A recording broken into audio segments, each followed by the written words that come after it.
Papuntang Makati po, ma'am. Papunta pong Makati. Po.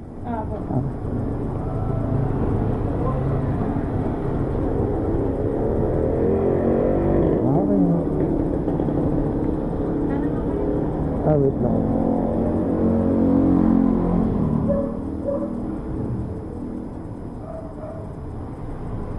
Trihan, sakto po. Yes. Okay.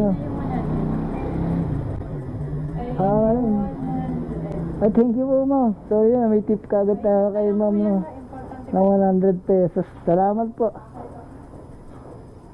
Ayun guys, ang bait ni ma'am. 300 lang yung payment pero ginawa niya 400 kasi naka-express delivery tayo. Salute sa mga ganyang customer na marunong umintindi. So larga na tayo agad kasi pinasobra na nga yung bayad sa atin. So let's go!